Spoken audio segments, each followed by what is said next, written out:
Venciste la muerte, nos diste vida en ti.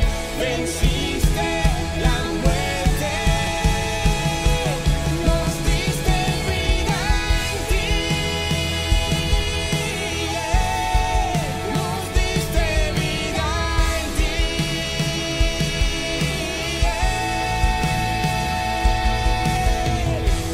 Padre eterno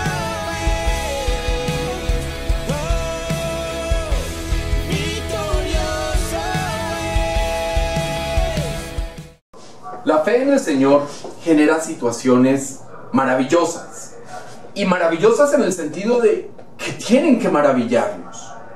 Porque muchas veces estamos tan acostumbrados a las acciones y a la presencia de Dios, y es tan inminente, tan grande frente a nuestros ojos, que no lo vemos. ¿No es cierto? Una de esas situaciones que genera la fe es la valentía, ¿no? Que es producto de la confianza en el Señor. Miren, en la naturaleza humana, el valor surge de dos factores fundamentales. En primer lugar, de la confianza en lo que podemos hacer. De vencer el pánico y superarlo con más valor que miedo. Cuando alguien les diga que no siente miedo y que nunca ha tenido miedo a nada, tengan claro que esa persona es mentirosa y que tiene miedo de que descubran su debilidad. Todos sentimos miedo. Todos, cuando vamos a hacer una entrevista, cuando vamos a enfrentarnos en la puerta de la iglesia frente al pastor con la persona que amamos para decir que nos vamos a comprometer de por vida en el matrimonio, nadie puede decir que no ha sentido miedo. Todos hemos sentido mayor o menor miedo. Pero fíjense que ese ejemplo del matrimonio es útil, porque muchos salen corriendo. Muchos no pueden controlar ese miedo y salen corriendo, huyen. Pero hay otros que somos más valientes y decidimos, bueno, lo que ha de ser, que sea en el nombre de Dios, y vamos a casarnos. Sentimos miedo, pero el valor supera el miedo. Pesa más el valor que el miedo. ¿Dónde se afianza esa confianza de poder vencer? Entonces la respuesta es simple. Para los cristianos surge de la presencia de Dios en nuestras vidas. ¿No es cierto? Ok. Miren, esta confianza en Dios la vimos hace unos días en Pedro, ¿no? Él vio a Jesús caminando sobre las aguas. No sabía si era Jesús porque estaba oscuro, el mar estaba como picadito y todo. Entonces le dijo, bueno, si eres tú, ordena que yo pueda caminar sobre las aguas. ¿Y qué pasó? Que Pedro pudo caminar sobre las aguas. Jesús lo invitó, le dijo, ven. Y Pedro caminó sobre las aguas. Fíjense que Pedro sacó valor del miedo, basado en la fe. Es que el que me está invitando es nada más y nada menos que el Cristo, que nuestro Señor Jesucristo. Él le estaba diciendo, ven, camina sobre las aguas. Pedro sacó valor porque confió en que Jesús lo había autorizado, lo había invitado. Caminó sobre las aguas porque confió en nuestro Señor. Porque en Cristo ocurren cosas sobrenaturales en nuestras vidas. Y eso es normal. En nuestras vidas ocurren decenas de cosas sobrenaturales. Lo que pasa es que muchas veces nos acostumbramos. Muchas veces decimos, ah, sí, eso me ha pasado. Y ya se vuelve parte del paisaje, como, ay, sí, eso ha pasado y no tiene nada de raro. Sí, sí tiene mucho de extraordinario. Y debemos maravillarnos con las maravillas, con lo sobrenatural que ocurre en nuestras vidas, porque estamos en la presencia de Dios. Entonces vimos que a Pedro le fue retribuida su confianza. pudo caminar sobre las aguas. Hay otro tipo de confianza. Esa confianza que surge del desespero, que surge de la angustia, que surge de esa ansiedad que se manifiesta cuando nos distraemos. Pedro caminó sobre las aguas, pero de repente se distrajo. Comenzó a ver el mar picado, comenzó a sentir el viento, la brisa.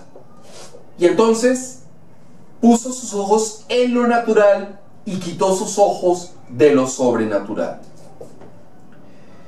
Pedro se distrajo con la naturaleza actuando.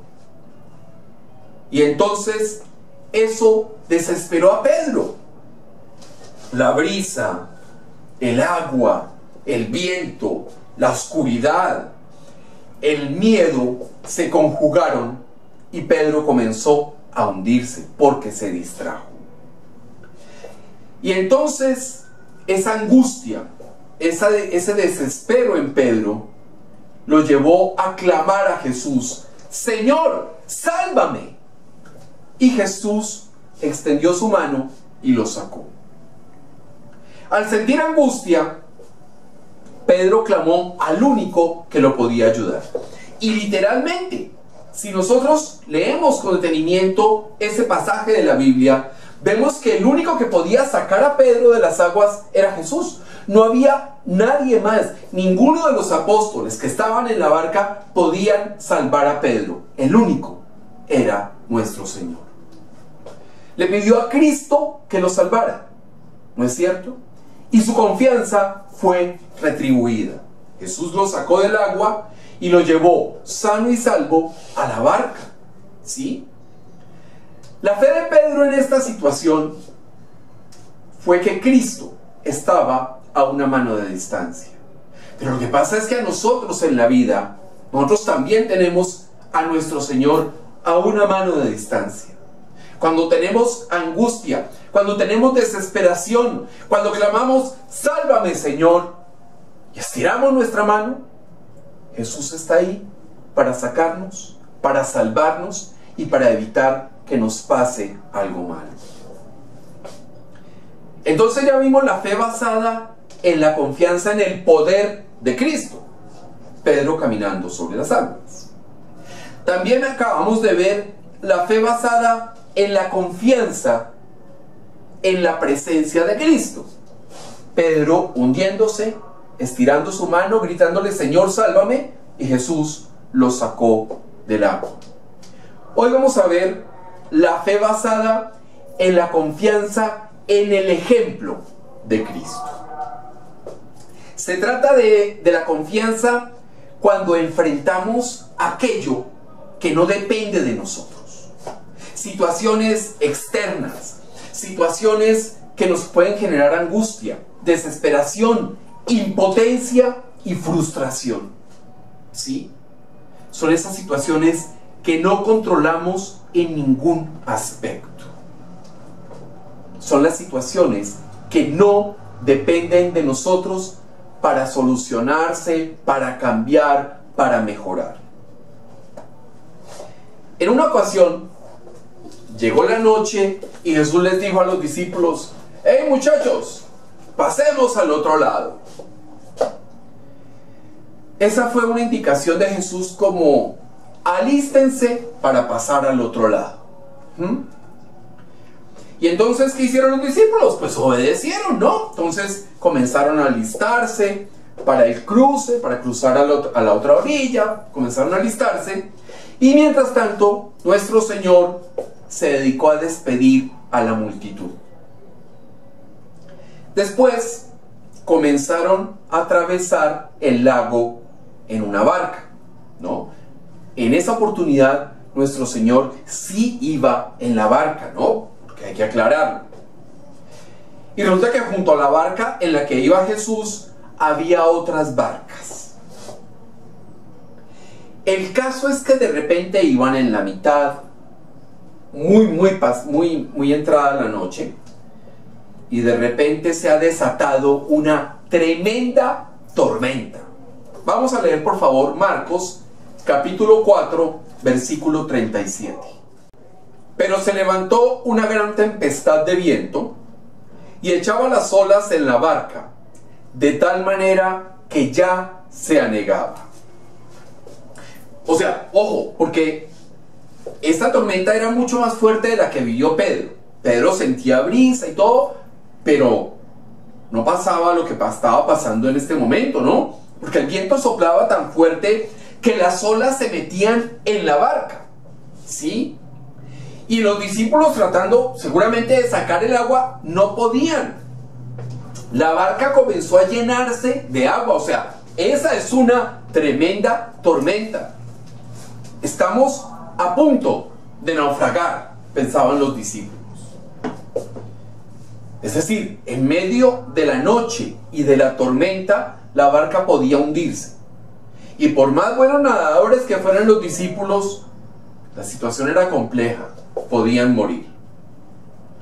Y entonces los discípulos sacaban el agua, pero el baldecito que sacaban, resulta que entraban 3 baldes de agua por la tormenta, pues comenzaron a desesperarse.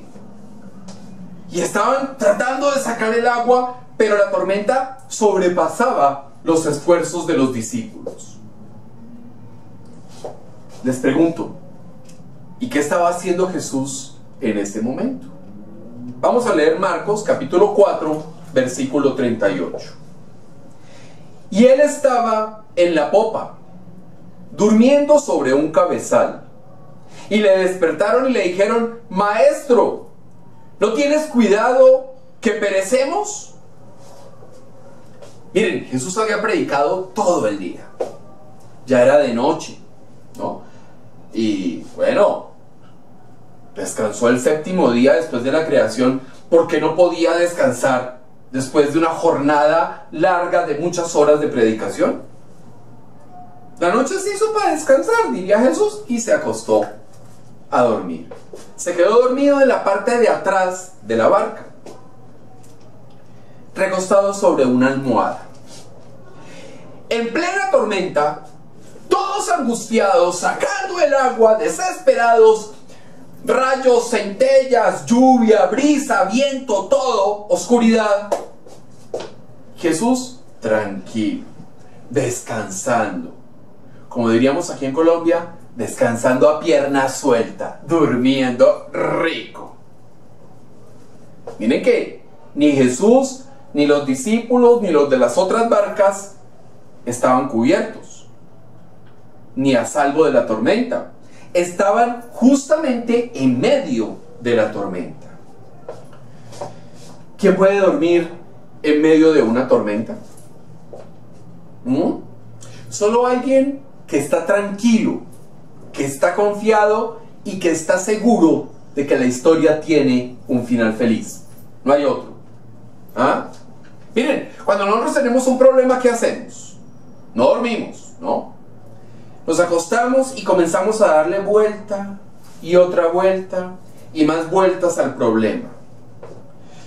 Por ejemplo, cuando vemos lo que está pasando en nuestra nación, obviamente nos angustiamos, pensamos, hacemos cuentas, buscamos un plan B. Ay, si nos vamos del país, ay, ¿dónde nos podemos ir? ¿Y qué hacemos para...?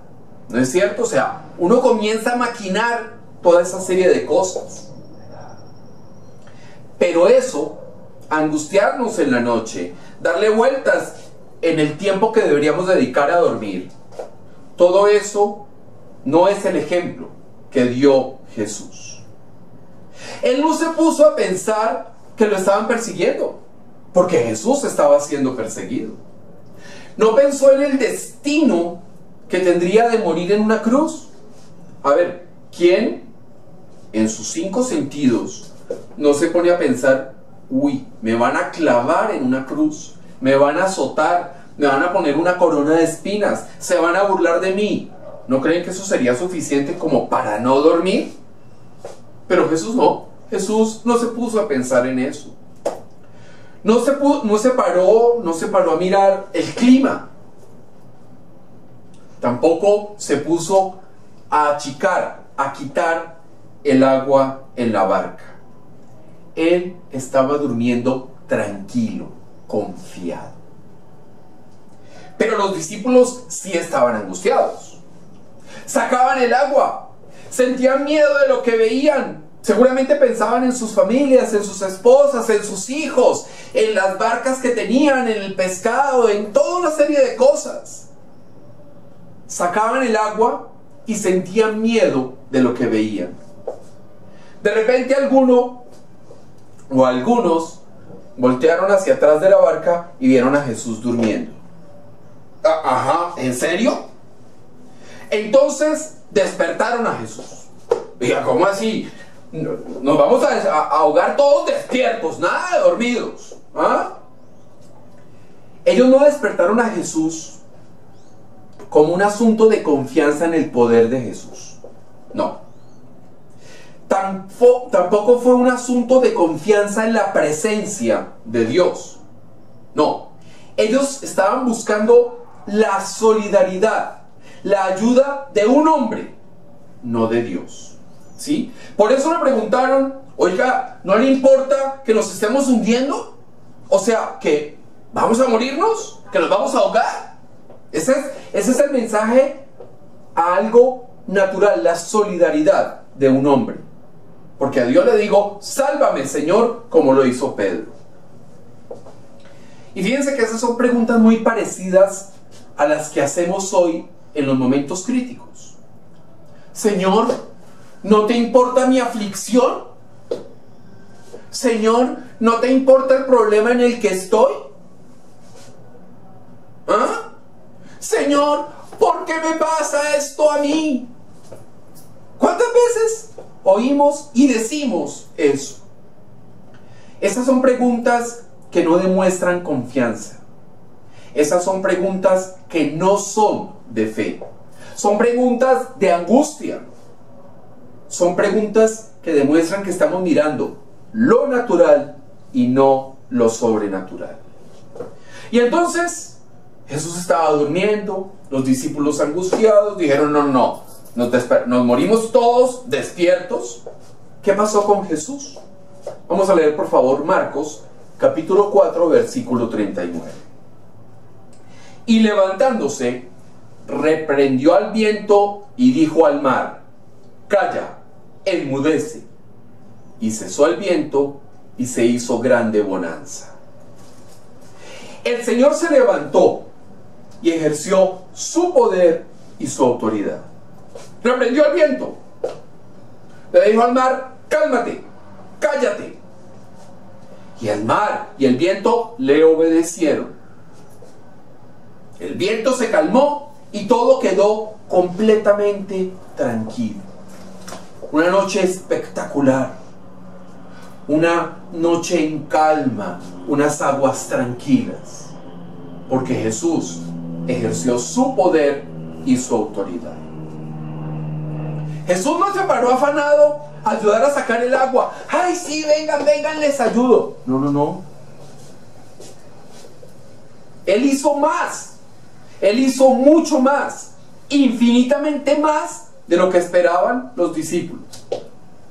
Los discípulos dijeron, bueno, unas manos más que saquen agua, de repente no nos ahogamos. Pero Jesús no esperaba, no se iba a quedar en eso. Lo hubiese podido hacer, pero claro, pero eso no solucionaba nada. Si 12 o los que iban en esa barca no podían sacar el agua que estaba entrando, un par de manos más no iba a hacer la diferencia. Los discípulos estaban esperando ayuda para sacar el agua. O de repente podían esperar que Jesús obrara algún milagro para llegar a la orilla, ¿no? De repente podían imaginarse que así como los carros de fuego en la época del profeta, ¿sí? Entonces, que los sacara, que levantara las barcas y las llevara a la otra orilla. No sabemos qué podían estar esperando de Jesús. Pero nuestro Señor, fíjense en esto, no se detiene en las consecuencias. Las consecuencias eran, hay una tormenta, se está inundando la barca, nos vamos a morir. ¿Sí? Consecuencia de una causa que es la tormenta. Pero Jesús no se queda en las consecuencias, ¿sí? Él va a la verdadera causa de la angustia y la soluciona. Detengámonos más profundamente, por favor, a analizar esta situación. Jesús está dormido en la parte trasera de la barca. Los discípulos lo llaman aterrados. Jesús se levanta y ejerce poder y autoridad. Él sabía, como Dios que es, lo que estaba pasando. Mientras él estaba durmiendo tranquilo en la barca, ¿sí? Él sabía que había una tormenta, que habían rayos, centellas, viento, agua inundando la barca, ¿sí? Porque recordemos que en el Señor subsisten todas las cosas. Sin embargo, Jesús no se paró a atender la situación. Nuestro Señor esperó el clamor de sus discípulos. Y fíjense que no era un llamado por fe. Fue un llamado de solidaridad, de ayuda. De venga, chicamos agua juntos. ¿O es que a usted no le preocupa que nos muramos todos ahí ahogados? ¿Ah? Pero Jesús esperó el llamado de los discípulos, el clamor de los discípulos. Y Jesús lo atendió no porque fuera un asunto de fe. Jesús lo atendió por amor a sí mismo, para dar un ejemplo vivo y palpable. Entonces, sea por fe, sea por angustia, nuestro Señor responde. Y lo hace de manera sobrenatural. Y entonces, después de calmar el viento y el mar, pasó lo siguiente. Vamos a leer, por favor, Marcos capítulo 4, versículo 40. Y les dijo: ¿por qué estáis así amedrentados? ¿Cómo no tenéis fe? Recapitulemos. Durmió, lo despertaron, se levantó, calmó el mar y al viento. Y les pregunta a los aterrados por la fuerza de la naturaleza: ¿por qué estaban tan asustados? ¿Todavía no confían en mí? Y es que nosotros, claro, tenemos la palabra de Dios, pero ellos tuvieron el privilegio de estar al lado de Jesús. Ellos tuvieron el privilegio de andar, de ver lo que pasaba, de hacer, de seguirlo, de disfrutar de sus palabras, de disfrutar de sus predicaciones, de su compañía, de comer al lado de Él, de caminar al lado de Él. ¿Todavía no confiaban en Dios? ¿Todavía no confiaban en Jesús? Es lo mismo que nos pasa a nosotros. Las situaciones, los problemas, las cosas que no controlamos nos desesperan. Y entonces, en medio de esa desesperación, de esa angustia, lanzamos un clamor al cielo para pedir ayuda. Por lo menos una muestra de solidaridad, ¿no? Pero solo estamos viendo lo que entra por nuestros ojos, ¿sí? Entonces, ¿qué es lo que vemos? Que tenemos este problema y necesitamos ayuda para solucionarlo. Pero de pronto ese problema, que es lo que vemos, es la consecuencia de una causa. Ante la impotencia de no tener el control frente a algo, le pedimos a Dios que nos entregue el control. ¡Ay, Señor! Venga, ayúdeme, entrégueme el poder para enfrentar esta situación. Olvidamos que Dios está en control de todas las cosas. Cuando le pedimos a Dios el control, nos equivocamos. Dios no da el control. Dios ejerce su poder y su autoridad para solucionar las causas que nos están afectando. Y eso muchas veces nos aturde. ¿Cómo lo hiciste, Dios?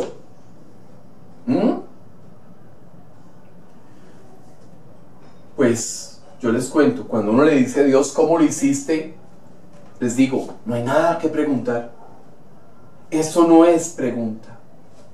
Más bien, hay que hacer una afirmación. Lo hiciste, Dios. Lo hiciste. Eres bueno. Porque eso es lo que pasa en nuestras vidas. No es cómo lo hiciste, claro. Cuando uno le dice a Dios cómo lo hiciste, es sintiendo una profunda admiración. ¿Cómo solucionó todo? ¿Ah? De una manera sobrenatural. ¿Cómo en medio de una crisis podemos estar sustentados y tranquilos? Dios lo hace, porque Dios lo hizo. Dios, eres bueno. Entonces este pasaje es un ejemplo de confiar en Dios, pero confiar en Dios en medio de las situaciones y cosas que no podemos controlar. Él muestra que en esas situaciones Él actúa con poder y con autoridad. Por eso, la invitación de hoy es que las situaciones críticas se deben convertir en soluciones crísticas. Necesitamos esas soluciones crísticas, soluciones que vengan de Cristo. No necesitamos quedarnos en el problema, no necesitamos quedarnos analizando las consecuencias de lo que de repente no conocemos. ¿Sí? Quedémonos y busquemos que Dios nos otorgue las soluciones crísticas. Necesitamos confiar en que nuestro clamor es respondido. Y es respondido de gran manera. Es respondido con suficiencia, con autoridad, con poder. Necesitamos saber que Él actúa para hacer lo sobrenatural en nosotros, en nuestras familias, en nuestras vidas, en nuestro barrio, en nuestra ciudad, en nuestra nación. Que Él actúa y está a una mano de distancia. Que Cristo tiene soluciones crísticas para nuestras angustias. Entonces, confiemos en Él. Esperemos en Él. Pidámosle entonces que aumente nuestra fe.